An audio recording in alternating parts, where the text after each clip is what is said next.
جناب حضرت مولانا اصغر علی امام مہدی صاحب، دیگر معزز ترین علماء، یہاں پر موجود میرے دینی بھائی اور بزرگوں، عزیز طلباء و طالبات، میں دل کی گہرائیوں سے مولانا شمیم اختر صاحب اصلاحی کو اور ان کے رفقا کو مبارکباد پیش کرتا ہوں کہ انہوں نے کشن گنج میں ایک تاریخ ساز جلسہ عظمت قرآن کے عنوان سے کیا ہے،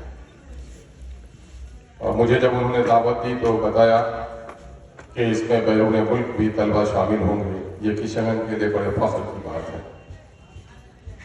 اور اس کام میں لگے ہوئے زین العابدین بھائی جناب مولانا تنویر ذکی مدنی صاحب، اس مدرسے کے جملہ اساتذہ مبارکباد کے مستحق ہیں۔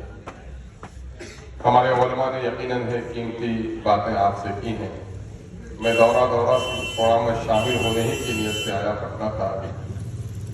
میری معلوم یہ قسمت کہ میں شروع کے پروگرام کو نہیں دیکھ سکا، لیکن جیسا کہ میں محسوس کرتا ہوں آج اتنے بڑے علماء یہاں آئے ہیں اور قرآن کی نسبت سے جس طرح اس گفتگو کو مرکزی عنوان دیا گیا ہے، یقیناً یہ وقت کی نزاکت اور وقت کی ضرورت ہے، اور یہ قسمت کس کو شک ہے کہ دنیا میں اس سے بڑھ کر کوئی کتاب نہیں ہو سکتی۔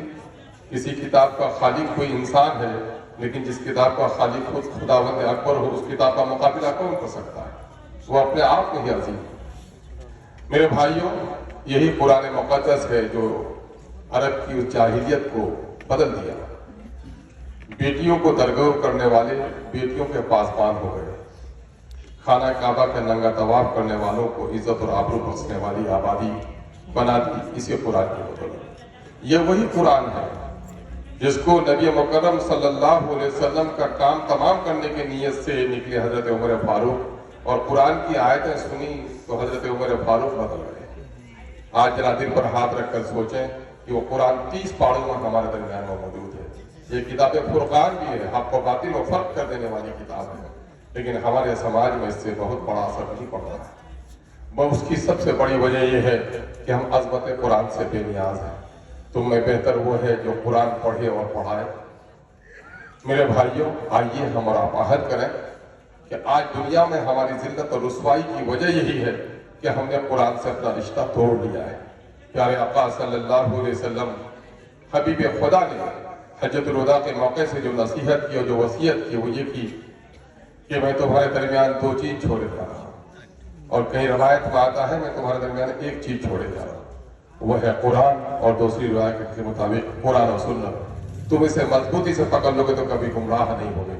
ہماری گمراہی کی وجہ یہ ہے کہ ہم نے قرآن مجید کو چھوڑ رکھا ہے۔ قرآن مجید کو پکڑ کے رکھنا رحل میں یا جزدان میں سمیٹ کے رکھنا نہیں ہے، بلکہ قرآن کے احکام کی پیروی ہے۔ بنیادی طور پر جیسا کچھ ہم نے علماء سے سیکھا ہے، قرآن مجید کے 4 بنیادی فرائض ہم پر ہیں۔ قرآن ہم پر فرض ہے، قرآن کہتا ہے، اور 4 بنیادی فرائض ہم پر ہیں۔